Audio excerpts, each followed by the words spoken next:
Okay, देखिए हमारा जो है 8वें पॉइंट तक के हो चुका था, है ना। 8वें पॉइंट के बाद अपन 9वें पॉइंट को यहाँ पर कंटिन्यू करते हैं, 9वें पॉइंट से फिर कंटिन्यू करते हैं। 9वां पॉइंट ये है जो आपने लेसिंग में पढ़ा सॉरी लेसिंग सिस्टम के लिए जो आपने पढ़ा हुआ था कि जो आपका वी का जो मान है, ठीक है, वी का जो मान है आपने जो लेसिंग सिस्टम के लिए पढ़ा हुआ था, सेम यहाँ पर भी वही चीज़ है ना। मतलब यहाँ जो हमारा जो ट्रांसफर शेयर फोर्स है, हमारा जो ट्रांसवर्स शेयर फोर्स जो है ना, इस मतलब ट्रांसफर शेयर फोर्स कौन सा, वी, ट्रांसफर शेयर फोर्स जो हमारा वी है, ये कितना होगा, 25% होगा। क्या होगा, 25% होगा। किसका, जो हमारा संगठित स्तंभ पर आ रहा कुल अक्षीय भार है उसका, जो हमारा संगठित स्तंभ पर आ रहा कुल अक्षीय भार है उसका कितना होगा, 25% होगा।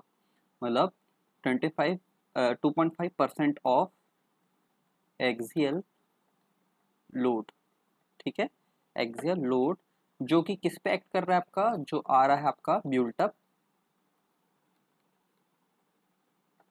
जो कि आपके आ रहा है ब्यूल्टअप कॉलम पर जो आ रहा था उसका 2.5% होता है, ठीक है।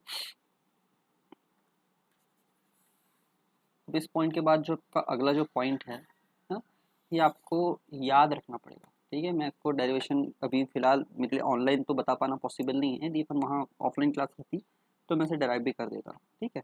कोशिश करूँगा, अभी अभी थोड़ा समझाने की कोशिश भी करूँगा, थोड़ा सा बताने की कोशिश करूँगा, यदि आपको समझ में आया तो बहुत अच्छी बात है, यदि नहीं आता तो मान के चले जब कभी ऑफलाइन क्लास यदि लगती है तो अपन वहाँ पर देख लेंगे, ठीक है। तो सबसे पहला ये है इसका जो हमारा जो वी है ना, इसकी जो वी की जो वैल्यू है, हमें ये तो पता चल गया कि 2.5% ऑफ हमारा एक्सियल लोड है जो कि किस पे आ रहा था, संगठित स्तंभ पर आ रहा था, मतलब ब्यूल्टअप कॉलम पर आ रहा था, ठीक है। अब ये जो वी है, ये क्या हो रहा है हमारा, हमें जो निकालना है, ये एक प्रत्येक प्रत्येक बत्ता पट्टी के लिए निकालना पड़ेगा। मतलब हर एक सिंगल बैटन प्लेट के लिए हमें ये वी की वैल्यू निकालनी पड़ेगी, ठीक है। हमें जो वी की वैल्यू है प्रत्येक बैटन प्लेट के लिए निकालनी है, तो हम इसे कंसिडर कर लेते हैं V1, ठीक है। हम उसे क्या मान लेते हैं, यहाँ पर V1 मान लेते हैं। समझाने के लिए मैं थोड़ा सा डायग्राम बना लेता हूँ छोटा सा, या फिर एक काम करते हैं इसी डायग्राम पर बात करते हैं, ठीक है। ये वाला अपन ले लेते हैं,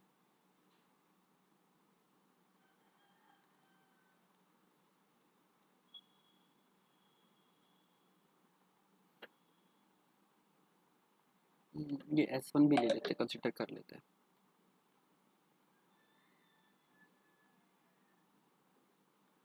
रिवेट भी ले लेते हैं, ये हमारा रिवेट है। ये स्पेसिंग स्पेसिंग को भी हटा देता हूँ ना।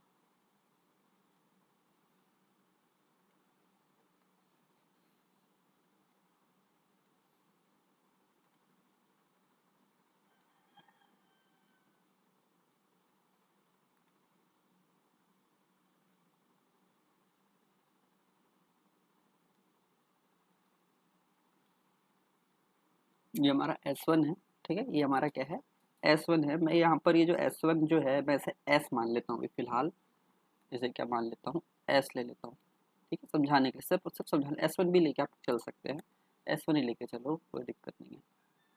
अपन इसे S1 लेके चल लेते हैं, ठीक है। अब देखिए हमारा जो ट्रांसफर शेयर फोर्स है, जो हमारा ट्रांसफर शेयर फोर्स है, उसकी वैल्यू क्या है हमारे पास, V है। उसकी वैल्यू क्या है हमारे पास, V है, ठीक है। अब चूंकि यहाँ पर जो है हमारे जो दो मेंबर है, तो ये दोनों मेंबर पर डिस्ट्रीब्यूट हो जाएगा। हम मान ले रहे हैं भी कि जो डिस्ट्रीब्यूशन हुआ है V/N हुआ है, ठीक है। V/N जो है हमारा यहाँ पर डिस्ट्रीब्यूशन एक तरफ हुआ है और दूसरी तरफ हमारा डिस्ट्रीब्यूशन V/N का हुआ है, ठीक है।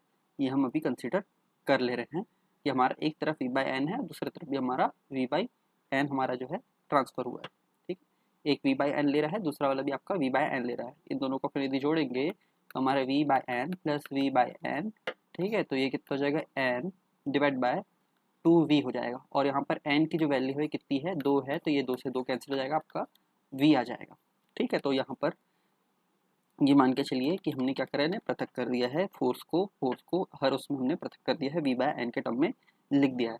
अब ये जो V/N जो है, ये कितनी दूरी पर एक्ट हो रहा है, हम ये मान ले रहे हैं, हम सिर्फ इसे समझने के लिए ये मान रहे हैं कि जो V/N है ना, ये जो हमारा V/N है, मैं भी एक साइड के लिए एक साइड से ही समझा देता हूँ। ये हमारा क्या था, ये हमारा स्पेसिंग था,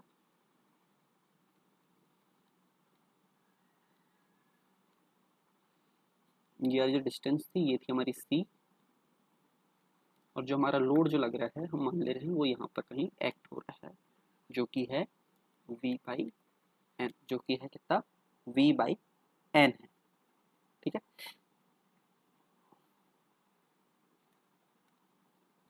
अब चूंकि क्या है, ये जो बैटन है, बैटन में मैंने आपको बहुत लेसिंग जब सिस्टम जो स्टार्ट जब बैटन जब आपका सिस्टम स्टार्ट करता है लेसिंग वाला, तभी बताया था आपका कि जो बैटन है उसमें बेंडिंग मोमेंट जनरेट होता है। ठीक है, अब इस आए हुए लोड के कारण क्या होगा, इसमें मोमेंट जनरेट हो जाएगा, इसमें क्या होगा, यहाँ पर मोमेंट जनरेट हो जाएगा। ये मान ले रहे हम एम मोमेंट जनरेट हो गया है। ठीक है, और एम मोमेंट जनरेट हुआ है, और यहाँ पर हम लोग यानी जो दो दो पॉइंट दिख रहे हैं ना, एक पॉइंट ये वाला और एक पॉइंट ये वाला मान रहे हैं हम लोग, इन दोनों पॉइंट पे क्या है, रिएक्शन फोर्स जनरेट हो रही है। क्या हो रही है यहाँ पर, रिएक्शन फोर्स जनरेट हो रही है। कौन कौन सी, हम ले लेते हैं पहला इसको, ये वी ए है ना, और ये जो दूसरा है ये क्या है आपका वी बी है, ये वी ए है, और एक क्या है हमारा वी बी है। ठीक है, अब हम लोग क्या कर रहे हैं कि इस पॉइंट के अबाउट, ये जो पॉइंट है इस पॉइंट के अबाउट हम लोग क्या कर रहे हैं, मूवमेंट निकाल लेते हैं। इस पॉइंट के अबाउट हम लोग क्या कर लेते हैं, मूवमेंट निकाल लेते हैं। ठीक है, एक तो लोड पहला ये वाला है, पहला ये वाला लोड है, तो इस पॉइंट के अबाउट जब हम मूवमेंट ले रहे हैं तो V by N force into distance, मतलब C V by N into C, है ना, इसके अबाउट घूम रहा है। ये कैसा घूम रहा है हमारा, क्लॉकवाइज।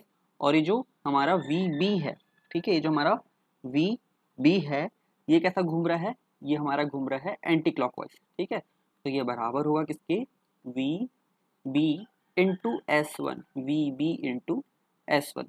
यहाँ से यदि हम वी बी के टर्म में लिखना चाहें इसे, है ना, ये जो वी बी के टर्म में लिखना चाहें तो वी बी होगा हमारा V C upon N S one. ठीक है, V C upon N S one. S one आपको बता दिया था, ये आपकी जो रिवेट लाइन जो होती है ना, उसके बीच की जो दूरी होती है उसे अपन ले आ जाता है जनरली। ठीक है, जो केंद्र होता है उसकी डिस्टेंस आपको एस वन लेना पड़ता है। ठीक है, तो यहाँ से जो आपका वी बी की वैल्यू निकल गई। अब यहाँ पर देखिए जितनी वी बी की वैल्यू होगी उतनी ही वी ए की वैल्यू होगी। ठीक है, मतलब दोनों आपस में कैसे होंगे, बराबर होंगे, क्योंकि यहाँ पर मोमेंट के अलावा, इन फोर्सेस के अलावा कोई दूसरे लोड नहीं लग रहे हैं, तो मतलब यहाँ पर वी बी बराबर होगा हमारा क्या, वी ए होगा। मतलब यहाँ पर हमने वी बी और वी ए की वैल्यू हमने निकाल ली। ठीक है, अब देखिए यहाँ पर मतलब हमने क्या निकाल लिया है, हमने जो हमारा लॉन्गिट्यूडिनल, ठीक है, लॉन्गिट्यूडिनल जो हमारा शेयर होता है, लॉन्गिट्यूडनल जो शेयर होता है उसकी वैल्यू हमने निकाल ली, है ना। ये V B V one V B V A को हम यहाँ पर वी ए से डिनोट कर रहे हैं, है ना। आप चाहे तो इसे यहाँ पर वी बी भी ले सकते हैं या फिर आप वी ए भी ले सकते हैं। अपन यहाँ पर वी वन से इसे यूज़ कर रहे हैं, वी वन से दर्शा रहे हैं। ठीक है, तो यहाँ से जो मेरा वी वन निकलेगा वो होगा V C upon N S one. ठीक है, एन एस वन आपका निकल गया। ठीक है, अब बात कर लेते हैं हमारी जो मोमेंट की जो वैल्यू होगी, ये जो मोमेंट जो लग रहा है इसकी वैल्यू कितनी होगी। ठीक है, तो ये जो मोमेंट है ये इस फोर्स के कारण लगेगा, इस फोर्स के कारण लगेगा, और ये जो फोर्स है ये क्या है, बेसिकली हाफ हो जा रहा है। ये जो फोर्स है बेसिकली क्या हो जा रहा है, हाफ हो जा रहा है। कहाँ हाफ हो रहा है, एक प्लेट यहाँ लगी दूसरी प्लेट उधर लगी हुई है ना, एक प्लेट यहाँ सामने लगी दूसरी प्लेट उधर तरफ लगी हुई है, जिसके कारण क्या हो रही है, हाफ हाफ डिस्ट्रीब्यूट हो रहा है ना, जिसके कारण क्या हो रही है, हाफ हो जा रहा है। तो मतलब यहाँ से जो एम की जो वैल्यू निकलेगी, है ना, यदि हम इसे एम की वैल्यू को देखें तो निकलेगा वी बाई टू एन, क्योंकि ये हाफ हो जा रहा है, ये क्या हो रहा है आपका, हाफ हो जा रहा है फोर्स। और इंटू डिस्टेंस कितनी अगेन यहाँ पर सी डिस्टेंस है, यहाँ डिस्टेंस कितनी आपकी सी डिस्टेंस है, इसलिए यहाँ पर जो आपकी एम की जो वैल्यू निकलेगी, एम की वैल्यू कितनी निकल जाएगी, वी सी अपॉन आपका two N, V C upon two N आपका ये एम की वैल्यू निकल जाएगी। ठीक है, अभी नहीं आया होगा समझ में, तो जब ऑफलाइन कभी इनकेस होती ओपन तो मैं थोड़ा सा दूसरे डायग्राम से भी समझाने की कोशिश करूँगा। बेसिकली क्या इसको आपको मुझे डस्टर या फिर चौक की सहायता से कोशिश करूँगा आपको मोमेंट दर्शाएंगे तो अच्छे से समझ में आएगा। बाकी यहाँ से जिसको आ गया बहुत अच्छी बात है, नहीं आया तो फिर बाद में देख लेंगे कभी भी। ठीक है, तो ये हमारे पास वैल्यू है ना, और यही सारी चीज़ हमने यहाँ पर लिखे हुए हैं। ठीक है, एम इज इक्वल टू क्या निकला आपका V C by two N, M is equal to V C by two N. ठीक है, और यहाँ पर देखिए जो V1 जो निकला हुआ है जिसे अपन VA कहें या फिर अपन VB कहें, ठीक है, उसकी वैल्यू जो है VCNS है, और यहाँ पर इसने S1 को S लिया हुआ है तो कोई दिक्कत नहीं है, हम यहाँ S1 को S भी ले सकते हैं, जो हमारी मर्जी। ठीक है, हमें जिस उसमें जिस टर्मोलॉजी में लेना है वो ऐसा ले सकते हैं, S1 लिखिए S लिखिए, कोई दिक्कत वाली बात नहीं है।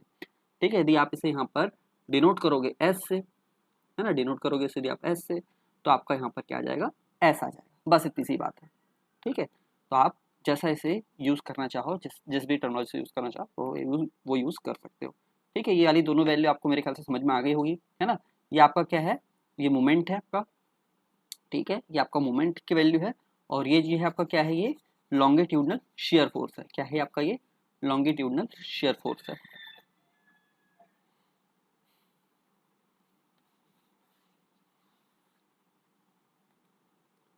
ठीक है, ये यहाँ पर v और c और n क्या है, ये सब चीज़ लिखा हुआ है। यहाँ पर एक और चीज़ देख लीजिए, ये जो n की जो वैल्यू है, ये जो n की वैल्यू हमेशा आपको ध्यान रखना है, दो ही पुट करना है। दो क्यों यूज़ करना है, क्योंकि दो पट्टियाँ यूज़ की जा रही है, एक आगे एक पीछे, इसलिए यहाँ पर n की जो वैल्यू है 2 आ जाती है। ठीक है, एक आगे तरफ लगती है, पीछे की तरफ लगती है, इसलिए n की वैल्यू यहाँ पर 2 हो जाती है। ज़्यादा भी लगा सकते हैं, 3-4 भी लगी रहती है, कुछ एक्सेप्शन केसेस रहते हैं वहाँ पर, बट आपको भी ध्यान रखना, आपको जो सिलेबस में यहाँ पर n की जो वैल्यू, कैपिटल N की वैल्यू जो है वो 2 ही आएगी।